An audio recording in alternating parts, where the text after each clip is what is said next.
देखिए, श्री अखिलेश यादव जी की जो राजनीति है यह वोट बैंक की राजनीति है और वोट बैंक की राजनीति को जनता ने नकार दिया है।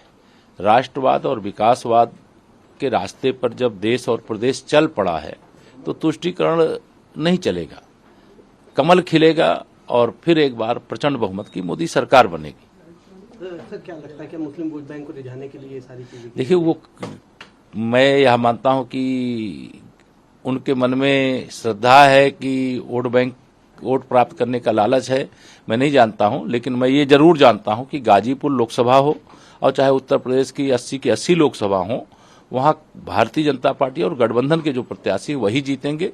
सपा कांग्रेस के गठबंधन का भी खाता नहीं खुलेगा और बसपा का भी खाता नहीं खुलेगा।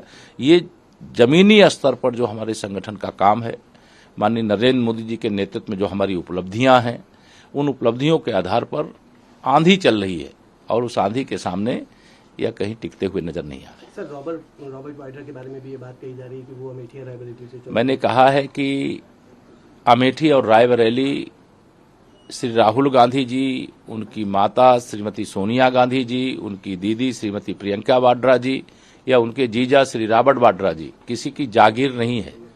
वो उत्तर प्रदेश की एक लोकसभा सीट है और वहां कमल खिलने जा रहा है, कमल खिलने की पूरी तैयारी हो चुकी है। एक आखिरी सवाल रहेगा सर, सोनिया गांधी ने ये बात कही कि मोदी जी खुद को महान मानकर देश और लोकतंत्र की मर्यादा का चीरहरण कर रहे हैं। कोई मानने से महान नहीं होता है, देश मान रहा है, दुनिया मान रही है, इसलिए वो देश के लिए महानतम कार्य कर रहे हैं और कांग्रेस बेचैनी के कारण से इस प्रकार की भाषा का प्रयोग कर रही है। उनके राष्ट्रीय अध्यक्ष, हमारा माथे का मुकुट जिसे जम्मू कश्मीर कहते हैं, उनको लगता है कि जम्मू कश्मीर की बात देश में क्यों की जा रही है। इसी कांग्रेस पार्टी ने चीन के हाथों 62,000 वर्ग किलोमीटर भूखंड को गंवाने का काम किया है। इसी ने पीओके जो पाकिस्तान के कब्जे वाला कश्मीर है उसे उनको सौंपने का काम किया है। इसी पार्टी ने अनुच्छेद 370 लगा करके जम्मू कश्मीर को आतंकवाद की आग में झोंकने का काम किया है। कांग्रेस मुक्त भारत देश, सपा बसपा मुक्त उत्तर प्रदेश।